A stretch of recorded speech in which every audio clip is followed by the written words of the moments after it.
বিসমিল্লাহির রহমানির রহিম। আসসালামু আলাইকুম। আমি কৃষকের বন্ধু সিদ্দিক ভাই, আপনাদেরই ভাই।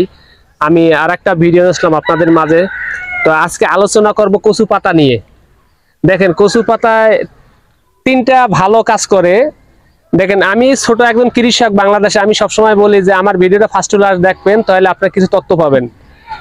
আমি যে ফোন দিয়ে বলেন যে সিদ্দিক ভাই আপনার গাছের পাতা কালো থাকে, আমার গাছের পাতা কালো থাকে না। আসলে এই বিষয় নিয়ে আজকে আলোচনাটা করব। দেখেন, একটা গাছের পাতা কালো থাকলে আপনার গাছটা সুস্থ থাকে, একটা গাছের পাতা কালো থাকলে লতি ভালো থাকে, একটা গাছের পাতা কালো থাকলে সম্পূর্ণ গাছ ক্লিয়ার থাকে, গ্রোথ ভালো থাকে। গাছের পাতা যদি আপনার সুস্থ না থাকে তাহলে কিন্তু গাছ অসুস্থ হয়ে যায়। দেখেন, আপনার মানুষের একটা ঘেড়ির রগ যদি কাটে দেওয়া হয়, মানুষের কিন্তু ঘেড়ি ঠিক থাকে না, তার দেহটাই কিন্তু অচল হয়ে যায়।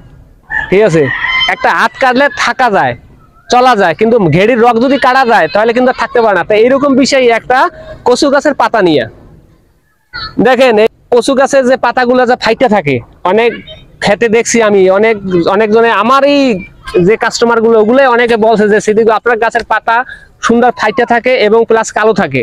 তা আমি ওই ভাই দাদারে বলবো, ওই ভাইরে বলবো যে ভাই আমার নিয়ম, আমি যেরকম সিস্টেম পরিচালনা করি ওইরকম আপনি পরিচালনা করবেন, তাহলে আমার ক্ষেতের মতো আপনার খেতে হবে। ঠিক আছে, তো ভাই অত কথা বলা যায় না, মানে অল্প কথা ভিতরাই বুঝাই। দেখেন এই যে পাতাটা কিন্তু পুরো ফাটা, দেন প্রত্যেকটা গাছের পাতা কিন্তু ফাটা, বুঝানো না, বুঝছেন? এই দেন, এই যে সাধারণ এই যে দেখেন, এই দেন এই পুরা গাছের পাতা কিন্তু কালো এবং প্লাস কি ফাটা। ঠিক আছে, আমার গাছে পাঁচটা পাতা যদি পাঁচটা পাতা থাকে সুস্থ কালো, তাহলে গাছটা 100% সুস্থ। দেখেন, আমার এই গাছের পাতা কিন্তু 6টা, 1 2 3 4 এই 5। ঠিক আছে, এই একটা 6, এটা বাদ দেন, এই পাঁচটা পাতা কিন্তু কালো আছে দেখেন।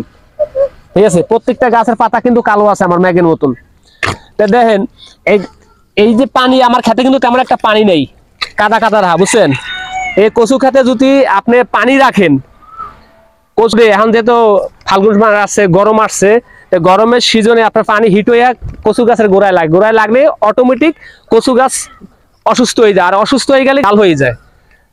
আপনার গাছের যখন গোড়ায় পচন ধরে, অটোমেটিকই আপনার গাছের পাতা কি লাল হয়ে যাবে। এই গাছের পাতা কালো করার জন্য কি পদ্ধতি হলো এইটা, যে আপনার সবসময় গোড়ায় পানি রাখবেন না, মাসের ভিতরে 2বার 3বার পানি উঠবে। আর কাদা আবার ফাটাইতে দেবেন না, আবার আছে না জমি ফাটাই ফেলান, তা ফাটাবেন না, এরকম কাদা রাখবেন, তাহলে আপনার গাছ সম্পূর্ণ ভালো থাকবে। 1 নাম্বার পদ্ধতি এইটা। 2 নাম্বার পদ্ধতি, আপনার গাছে যদি আপনার কোনো পছন্দ ধরে, হালকা পাতলা পছন্দ ধরে, তাহলে গাছের পাতা লাল হয়ে যাবে, অতি তাড়াতাড়ি পাইকে যাবে এবং লতিও বড় হবে না। সেজন্য কি করণীয়? সেজন্য আপনার গাছের গোড়ায় আপনার পানি রাখবেন না। তারপর আপনি গাছের পাতা কালো করার জন্য এক পদ্ধতি হলে গাছের গোড়ায় পানি রাখতে পারবেন না। ঠিক আছে, 2 হলে যাই আপনার গাছের যদি পছন্দ ধরে, গাছের পাতা অতিরিক্ত পাইকে যায়, তখন আপনার পটাশ আর ইউরিয়া সার আর জিঙ্ক সালফেট হালকা মিলিয়ে আপনার প্রয়োগ করলে তাহলে আপনার গাছের পাতা কালো থাকবে। আর 3 হইলে আপনার সিলেটের জিঙ্ক আছে 75 টাকা পাতা। ঠিক আছে, কালো রহর জন্য ওই 75 টাকা ওই যে সিলেটের জিঙ্কটা ব্যবহার করতে পারেন। ঠিক আছে, এই 3 নম্বরে এলে এই কথা। আর 4 নম্বরে দেখেন, আমার সম্পূর্ণ ক্ষেত কিন্তু ম্যাগের মতো কালা। আমি বলি সব ভাইরে, ভাই আমার যেগুলা বলি আমি ভিডিওতে, এগুলো যে আপনি খেয়াল করে লক্ষ্য করে আপনি বোঝেন এবং শোনেন, তাহলে আপনার বড় ধরনের কাজে আসবে। আর আপনি যদি না বোঝেন আর না শোনেন, তাহলে আপনার কোনো কাজে আসবে না। কারণ আমি একজন কৃষক, যদি আমার গাছ সুস্থ থাকে, আমি যে পলিটিক্স হিসাবে যেভাবে আমি পরিচালনা করি, ওইভাবে যদি আমার নিয়ম অনুযায়ী পরিচালনা আপনারা করেন, তাহলে আপনাদের গাছও সুস্থ থাকবে, প্লাস আপনার গাছও ভালো থাকবে। ঠিক আছে, তাই আজকে আপনাদের বুঝাইতে পারছি যে গাছের পাতা কালো রাখার জন্য কি কি প্রয়োজন, কি কি করা লাগে, আর কি কি ঔষধ ব্যবহার করতে হয়। ঠিক আছে, তাহলে আমি আপনাদের মনে হয় বুঝাইতে পারছি গাছের পাতা কিভাবে কালো থাকে এবং কিভাবে কালো রাখা যায় এবং কিভাবে পাতা ফাইটে থাকে। ঠিক আছে, পাতা কুচকাই না থাকে। ঠিক আছে, তা আপনার কথা আর বাড়াবো না, এই ভিডিওতে অনেক কথা বলা যায় না। আমার ভিডিও যদি ভালো লাগে চ্যানেলটা সাবস্ক্রাইব করবেন, লাইক করবেন, কমেন্ট করবেন, শেয়ার করবেন। আসসালামু আলাইকুম, আল্লাহ হাফেজ।